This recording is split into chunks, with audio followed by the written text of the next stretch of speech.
Let's talk about, well, yet more of the cancel culture. What a surprise. This at the Edinburgh Fringe Festival, where a Comedy Unleashed, a comedy show organised by comedian Andrew Doyle and featuring Father Ted creator Graham Linehan, has been cancelled. Why? Well, because of Graham Linehan's views. Those terribly controversial, unacceptable views that he has on things like, you know, men can't become women, women can't become men. The Leith Archers cancelled the show, issued a statement yesterday saying, "We would like to thank the public for bringing to our attention about a comedian who'd been booked for an upcoming comedy show at our venue this Thursday, which were, capital letters, not made aware of until today via emails from, rightly so, they say, outraged members of our community. We do not support this comedian or his views, and we will not be allowed to perform. He will not be allowed to perform at our venue and is cancelled from Thursday's comedy show with immediate effect. An outside organer was responsible for the lineup, and we were unaware as to who was performing until now. We," they add, "are an inclusive venue, and we will not allow such views to violate our space."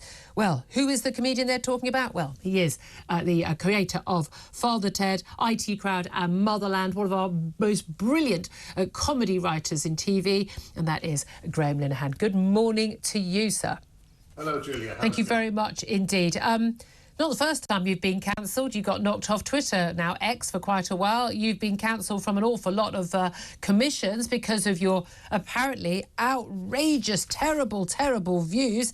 Your views being basically that, well, men can't become women and women can't become men and biological reality. What was your reaction when you found out your show being cancelled?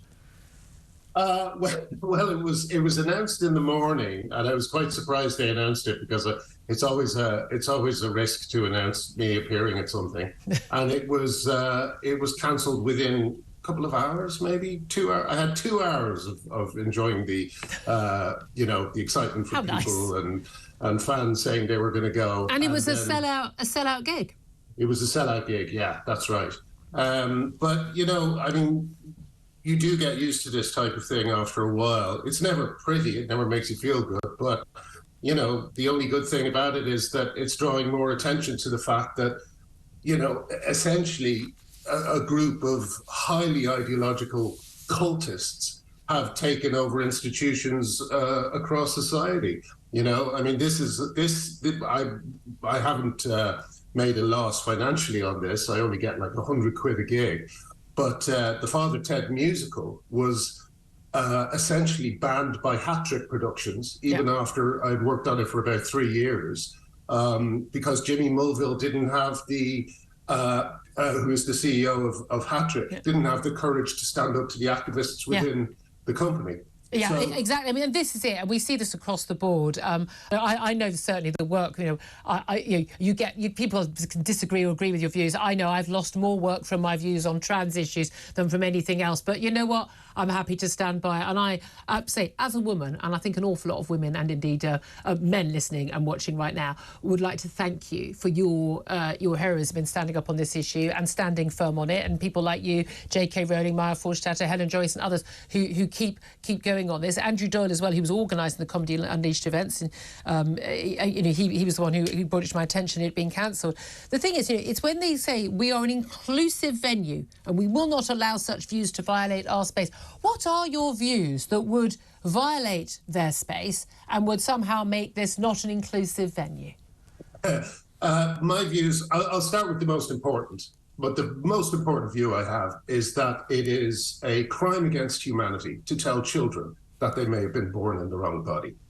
And I feel that the views that I and J.K. Rowling and Helen Joyce have expressed on this matter have been completely vindicated, because Mermaids is now under statutory investigation, and the Tavistock is closed, the gender identity service there.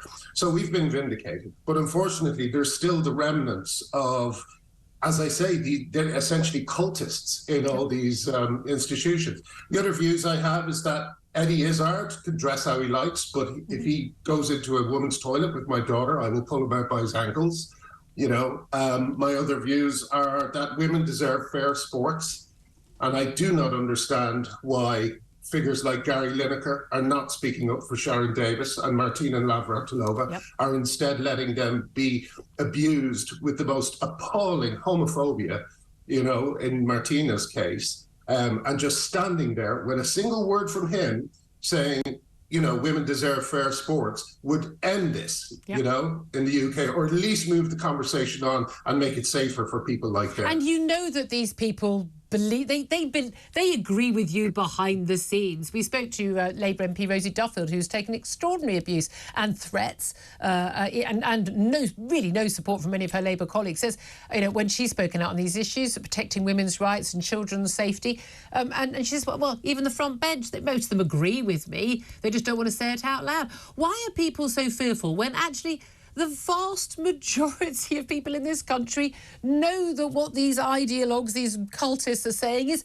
absolute nonsense? And I'm using a polite word there.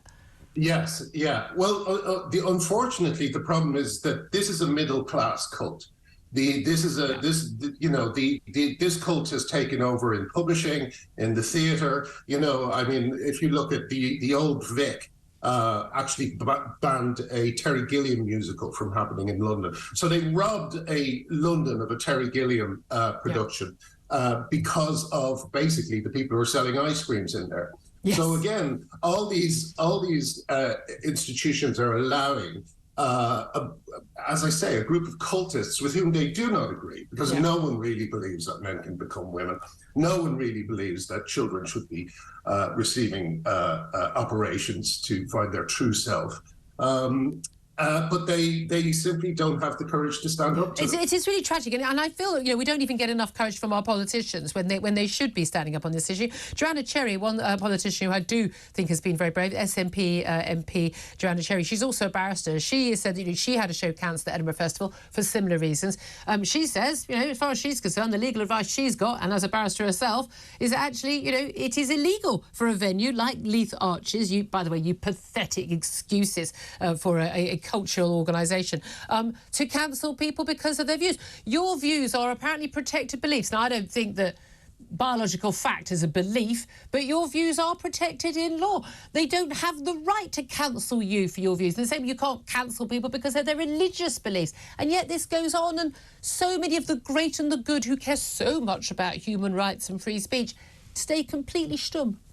Yeah, and you'll notice as well that none of my colleagues in comedy are opening their mouth about this either. You know, I call them regime comedians because they will, you know, someone like Frankie Boyle will make fun of disabled people all day, but he would quake in his boots at the idea of making fun of, you know, say Leah Thomas, the cheat in women's swimming. Yeah, exactly. Call him what he is, a cheat. Yes, yes. So, you know, these people are basically keeping their head low and watching as people like me, who are, you know, are I guess, well, I wouldn't want to make any claims for myself, but we've been basically swinging in the wind, waiting for our colleagues to say, hang on a second, of course women deserve fair sports. Of course children shouldn't be operated on and receive sterilising drugs. Yeah. The same drugs, may I add, that were given to Alan Turing to chemically castrate him. Exactly. And now they're giving it to gay children. Exactly. You know? Just finally, look, your gig's been cancelled on Thursday. I know you're still working on the material.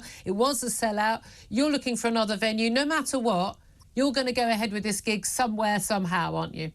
Well, I actually would suggest that the Leith Archives reverses course, because they've said enough online for an easy win in the courts. So if they apologise and put the gig on, I'll say no more about it. But otherwise, I am going to be looking at legal action. Excellent. Good to hear it. Thank you very much. By the way, I got a message from Mike in York. Says, I saw Graham's performance at Leeds recently. Tell him to come back to Yorkshire. We won't cancel him. There you go. Graham Linehan, good luck with all of that. Thank you very much indeed.